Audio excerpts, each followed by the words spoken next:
I want to read from the book of Kings, First Kings 3 and 9. And just a little pretext before I read. So what I'm going to read is actually um what King Solomon asked God for. Everyone is it's a pretty popular story, so everyone knows what King Solomon asked God for. But a lot of people haven't actually read the story to know the context. Like everyone knows that King Solomon asked God for wisdom and God granted it to him, because he didn't ask for the riches, so on and so forth. But it's pretty interesting exactly how Solomon asked for him. So I wanted to read that to y'all this morning. So First Kings 3 and 9 says, "Give me an understanding heart so that I can govern your people well and know the difference between right and wrong. For who by himself is able to govern this great people of yours?" And today I'm just grateful for life, health, strength. Um, I'm grateful for trying times and I'm grateful for the Holy Spirit and the way that the Holy Spirit comes into our lives and gives us the spirit of discernment where we know right and wrong. Um, so in this particular verse, what really stood out to me was the fact that okay, so Solomon asked for wisdom, yes, right? But what he really asked for was he asked for an understanding heart, and then he made note and he reminded God. He said that I can't do this without you, because he he was like I started to like go down a rabbit hole when I was thinking about this, because with Adam and Eve, when they uh when they ate the fruit in the garden, when the devil persuaded them, they ate this fruit under the pretext that okay, now that they'll know good and evil, and like I mean, I guess you could look at that in a way as right and wrong. And Solomon knew that by like he knew as a human being that he would make wrong decisions sometimes, you know? And in this particular like what he asked God for wasn't really just like him asking him, he gave him an invitation, and he gave him an invitation to say that, "Hey God, listen, come into my life so that you could make the decisions for me." You know?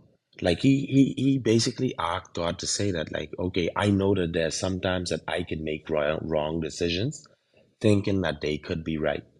But if I invite you into my life, and if I invite you to make these decisions for me so that I could watch over your people, it can always be the right decision. And that had me thinking so much last night, y'all, when I read that and I had to say a prayer afterwards, and I had to include it into my prayers last night because I told God, I was like, you know what, God, he was so right. Like he's so right because I haven't made all good decisions in my life. Like I'm gonna sit here and pretend and you know say that everything I've done a lot of wrong things. I've done some right things, but at this point, I'm not sure if I know the difference between some of the wrong, some of the decisions that I made that may have been wrong that I considered or convinced myself was right. Because sometimes, you make decisions at the spur of the moment, or you make decisions, and later down the line, your decision may end up hurting somebody. It may end up affecting somebody, and you just never know. Like you never know what the impact of a decision you make today, how that may impact somebody else's life. Yes, it may have been a good decision for you at the moment in time. It more likely would have been a selfish decision because usually most of the decisions that we make are selfish. Whether we choose to believe that or not, they're usually in our best interest. How many decisions do we make in our lives when we think about each other? How many decisions do we make where we actually put other people first? No matter who we are, like it's just, and we mask it behind something that we call human nature, you know? But in this, but what Solomon asked him for Well, what he invited him to do was to, hey, God, come into my life and make decisions for me.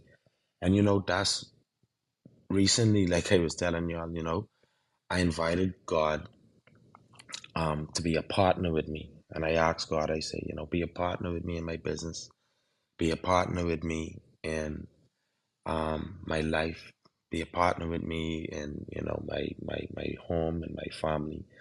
And when I did that, I wasn't thinking at that. I mean, I wasn't thinking at that moment in time that, boy, you invite God and you asking for an attack, and it can happen.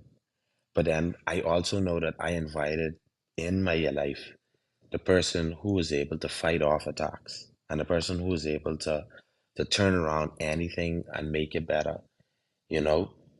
So in this moment and in this season of me inviting God to be a part of my life, I can't just invite him to be my partner. I have to invite him to be the managing director as well. I have to invite him to make the decisions in my life. I have to invite him to say that, hey, Lord, whatever it is, I want your will to be done, not my own. Like, help me to do what it is for your will. So that now my decisions could be decisions that I could confidently say that I made with the help of God, or that I know that at the end of the day, whatever happens, it was for God's will and not my own. So, thank you everyone for giving me the opportunity to speak. Um, I hope that we all could invite God to make big decisions in our life, make any decisions in our life. I'm Gary, and I relinquish my mic.